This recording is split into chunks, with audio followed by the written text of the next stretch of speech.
Hi, folks. When studying science and studying life and how it has evolved or developed over time, it's important to recognize certain people who have made a difference.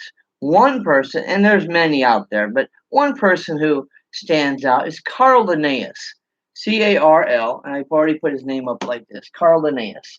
He was an 18th century scientist who, what he did was he studied how life was.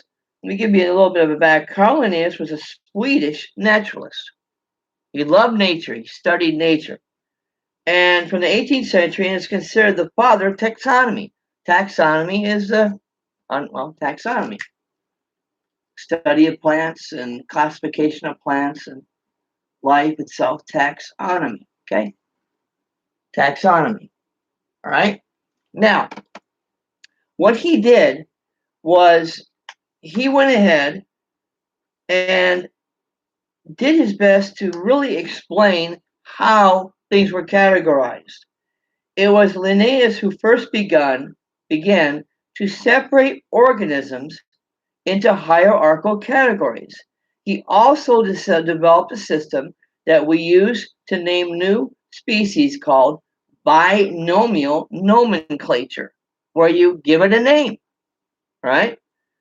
And Linnaeus is credited with identifying over 10,000 different plant and animal species, more than any other biologist. And remember, there's a lot of biologists out there, but this is special that he's focused on that. Now, when Linnaeus developed his system of hierarchical categories, he called it Systema Naturae. Systema Naturae. Systema Naturae. Systema Naturae. Systema Naturae. That's what he called it. Systema Naturae. Systema Naturae. Now, what he did was he used the information he gathered from his studies to put together categories. Now, Systema Naturae, it contained 3 kingdoms. Now, this was his time. Now, granted, since then, there's been a lot of development. There's been a lot of new understanding. But this is what he did. In his time, he said there were 3 kingdoms: animals, plants, and minerals. You heard that. Animals, plants, and minerals. Natural, non-living elements. We now only use this system for classifying organisms, and we have since separated all of life into more than 2 kingdoms. Okay? As I said, this is what he started off with. Now, binomial nomenclature.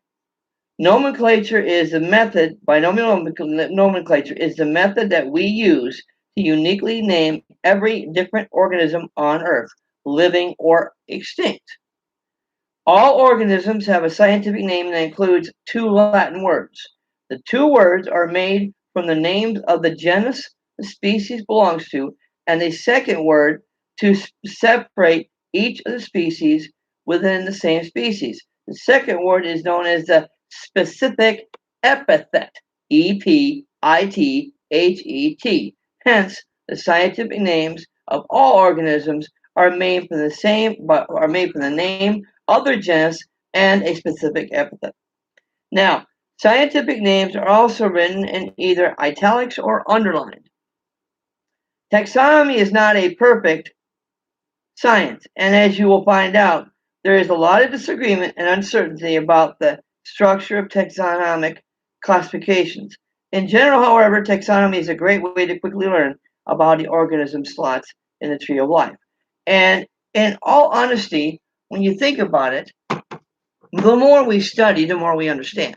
The more we focus on how things are divided up, the more we can categorize these creations. All right? And as I know, my writing is terrible. Systema Naturae. Naturae. I know you can't read my writing. Systema Naturae. Anyway, so as you can see, there are the classifications all the way up from the life to the realm to the kingdom to the class, to the, and I'm forgetting some of them myself right now. But the point is, they're divided up. You have species, you have family, you have order, and you have genus. So all those are phylum, order, genus, uh, family, and anyway, you get what I'm saying. I'm trying to remember off the top of my head. I'm not doing a very good job of it. But anyway, here is the man who did it, and here is some background about him. And I hope this background gives you a little bit of better understanding of what was done. And yes, what I could do, if you want me to, and I probably could do it real quick. Let's see if I can do this real quick for you. And that is repeat what I just said, and therefore do it in a way that makes sense. If you'll hold on for a second, I'll go back to what I did earlier and look up this information for you while I have you with me. And we're looking at, let's say, phyla. I'll see if I can get that for you. And if I look it up, phylogenus, let's see what we got here. And I'm trying to see a good organization. Let's see if I can get it. Okay, kingdom. I'm not getting it the way I thought it would. Okay, how about we're going to do one other way here real quick. Stay with me. Kingdom of plants. Kingdom of animals. And if I don't get it here, I'll just sign off. But I'm going to try to get it for you real quick so that kingdom of animals. Let's see if we can do it right. And it's not working. Well, I'll have to see you next time. Thanks for being patient. Sorry. Have a good day.